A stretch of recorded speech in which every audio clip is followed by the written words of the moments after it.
The information on this YouTube channel is not intended or implied to be a substitute for professional medical advice, diagnosis, or treatment.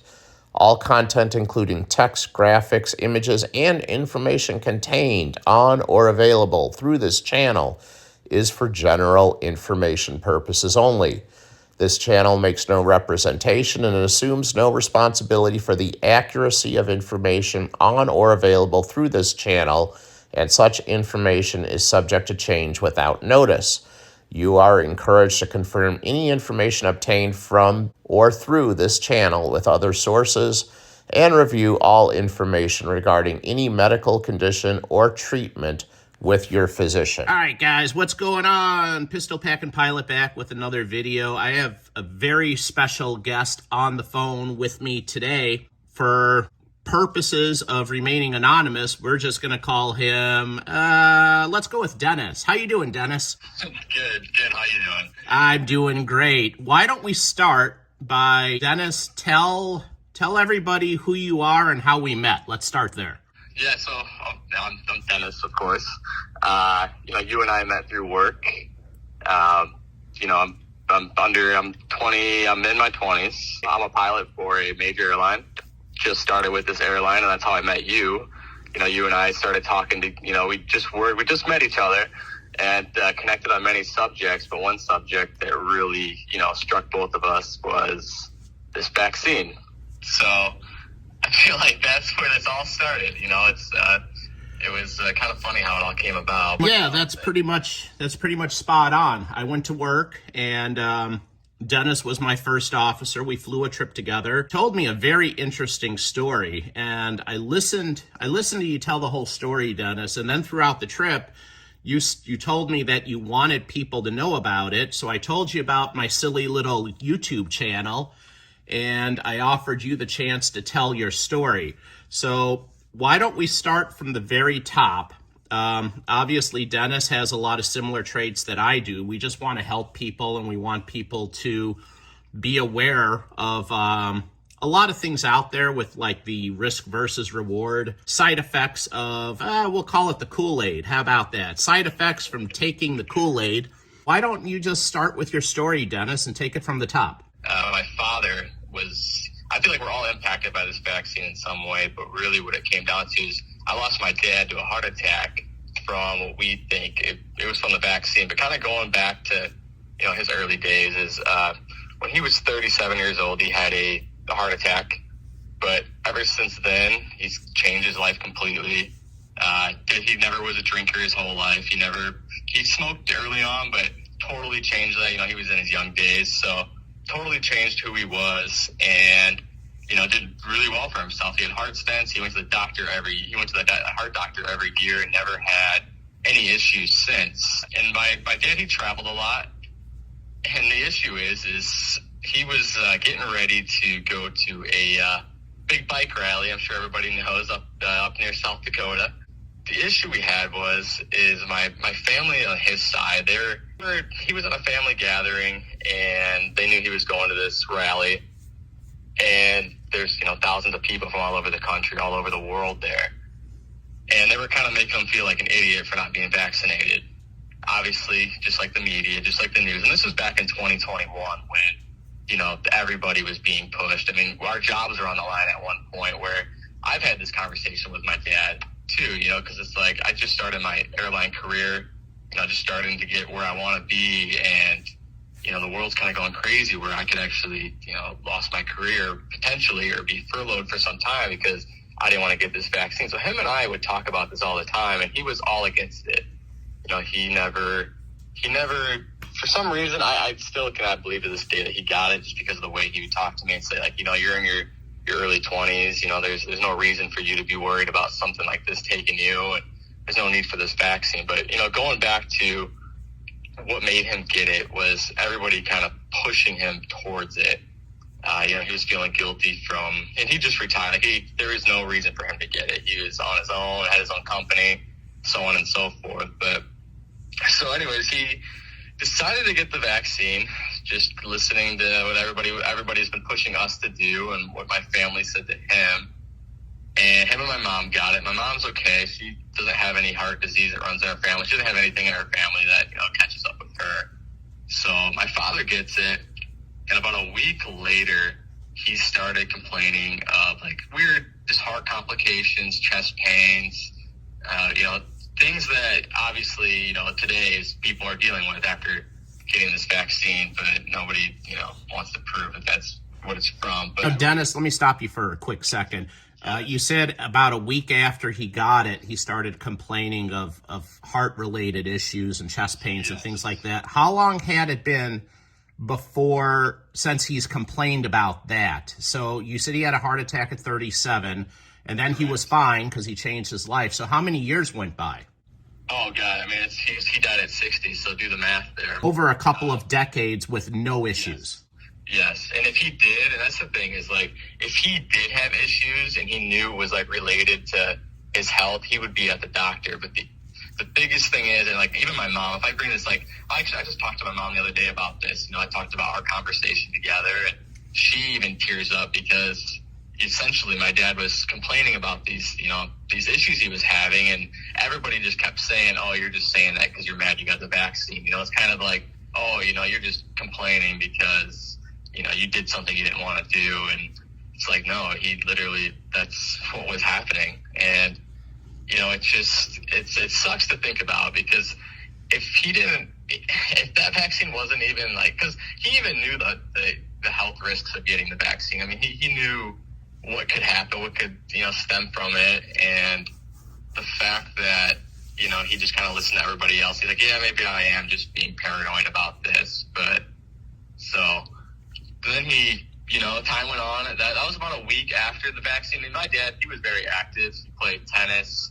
He rode bicycles all the time. And him and my mom were always, outside and being active and doing things. So for this to happen, it was really drastic. And, when the day came that it finally, it just got him, was when they got to the campground they were going to. And, these motorcycles weigh, thousands of pounds.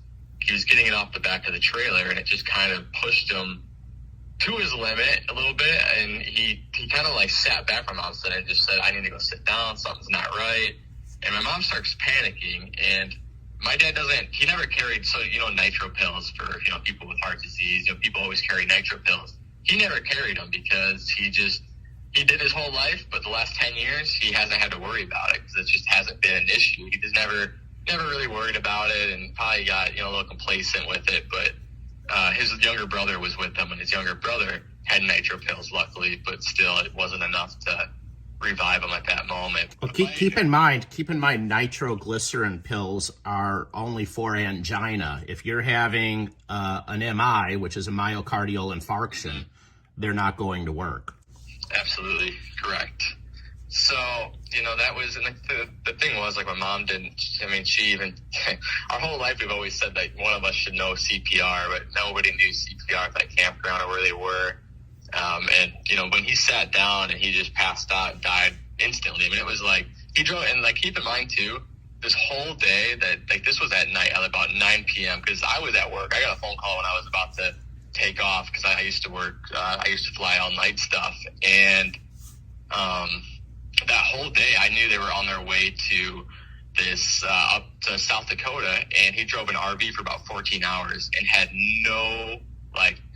nothing was out of the ordinary. Like, Mom said that they, like, 30 minutes prior to them getting to the campground, they stopped at a gas station so he can get some ice for a drink he was going to make later. Like, it was so drastic that nobody saw this coming. And unfortunately, when he passed out in this RV, the nearest hospital was like 30 minutes away, and the ambulance didn't get there for about 20 minutes. And there's just nothing they could do. So, as a family, we kind of researched and dug back into his health records and talked to doctors, and nothing just seemed to make sense because he was just at the doctor in June. Yeah, in June, because he died in August. He would go for a yearly checkup every year, every 6 months, whatever it was, and everything turned out fine. Like, he always took stress tests too. You put him on a treadmill, hook him up to everything, and he was very, very on top of it. And that's just the weird part to us. It's like, if he knew, or if it wasn't for this vaccine, he wouldn't have been thinking he was paranoid, and people wouldn't have been calling him an idiot. But deep down, he was right. So yeah, it's tough. We've talked to many doctors, and doctors don't deny that it could be this vaccine. We've never gotten a solid answer, obviously, because no one wants to talk about it. But it's hard to see what's happening in the world now, and then thinking back to my father, that I believe was a victim of that. It's the elephant in the room that nobody ever wants to address. Right. Well, I know I told you this when we were flying together, Dennis. I'll say it again. I'm sorry for your loss. It's horrible to lose a parent. And it's even worse to lose a parent when you don't have any straight answers. And I think that's the reason that I put out a lot of videos like this. And I'm sure that's the reason that you agreed to do this interview. Absolutely. Is for me, if I can just help one person out there, save a life, whatever, I mean, it's all worth it to me. Mm-hmm. No, absolutely. And it's like, I have a sister who also, she had a cancer scare a few years ago. She's all good now. She had, radiation, everything's good. And even her doctor, because her job, just like everybody else, was pushing her to get it because she does home health visits, doing like speech stuff. So she does home health visits, and they were literally like trying to take her job away, not letting her go on a visit, doing her job because she wasn't vaccinated. And she was worried for her life because she's like, I don't want to get this vaccine. It might strike something that could cause my cancer to come back. And, her doctor even said, I can't tell you what to do, but I advise just don't do it. And, it's not worth it. So it's scary. It sucks. That's why like our conversation we had the other day working together, and you talked about your show you have, I was like, yeah, I would love to definitely share my story and give some insight on that. So I appreciate it. We've even seen it in our profession. I know during the first 20-something days of March, there were 8 pilots that were incapacitated in the line of duty. That first 3 weeks of March, it worked out to be 1 every 3 days. And that's just unheard of. I mean, I'm about 20 years older than you are. I've never seen it. I highly doubt you've ever seen it either. No, doesn't make any sense. It's pretty scary to think about too. And we generally, we go through physicals every year, and this has never happened before. So and nobody's talking about it. And that's the thing. I mean, we are obviously, but majority of others, I don't know why they don't see what's happening. And it's just before, when this COVID vaccine was coming out, I was against it, but I never thought it would turn into something like this. It's just, it's ridiculous. I think part of it is fear. I think a lot of people, they fell for the sales pitch. They drank the Kool-Aid. Mm-hmm. And I think deep down inside, they're probably afraid. One thing to realize you made a wrong decision and have regrets about it, but it's another thing to just completely ignore the elephant in the room and go through life with blinders on, pretending like everything is okay and that you shouldn't try to find a way to fix it or reverse it. Because let's face it, this thing did something to a lot of people. And I think that what the medical profession should be doing is trying to find a way to fix it. And at the very least, I personally, and of course, remember, I'm not a doctor, so it's not medical advice, but I personally think they should be completely discontinuing it and making the Kool-Aid completely illegal at this point, because it's doing so much more harm than good. Right. No, absolutely. I agree with that too. It's a scary world we're in, but yeah, man, it sucks. It's just the fact that I know, if word ever comes out and they prove something out of this, I'm a victim of it, and we, unfortunately, like, you and I were talking about, we're all going to be victims of this, because we're going to know people that, loved ones that we've lost, throughout these years, just from this, vaccine that everyone's drinking the Kool-Aid. for. So it's, yeah. Correct. And I even told you when we were flying, I believe I know 3 people personally who have become victims from it. And, you know, it sucks because I worry about more of my friends. I worry about my family members that made the decision to go and get juiced. You hope, you know, you obviously pray for the best, but you also deep down inside are kind of expecting the worst at some point. Yeah, no, for sure. I appreciate you coming on, Dennis, and sharing your story. I know it's probably something that's very hard and difficult to talk about. Nobody likes to relive the past and go through memories like that. So Yeah. again, I apologize for your loss, and thank you for sharing your story. No, I appreciate it. Thank you so much for having me on here. Like I said, I want people to know about this. I share my story with everyone who's, you know, wants to talk about it. And, you know, so it's like, it's good for me to, you know, let people know what I've been through because of this. So I appreciate you having me on. My pleasure. Thank you very much, Dennis. Yes, thank you.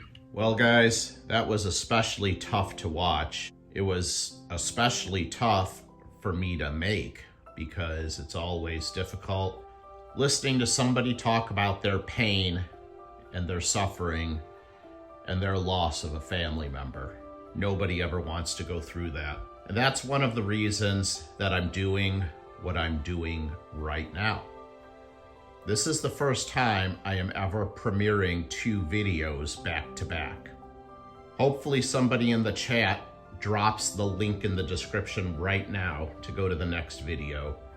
But I believe there is going to come a time when it is going to be very hard for juiced airline pilots to keep their medical credentials to fly. And that is exactly what this second video deals with. So please, if you are here in the live chat, click the link in the chat. And if you're watching this video after the premiere, I will leave a link to the second video in this video's description. So please click on that link. I am doing something that I think needs to be done very badly and has not been done yet.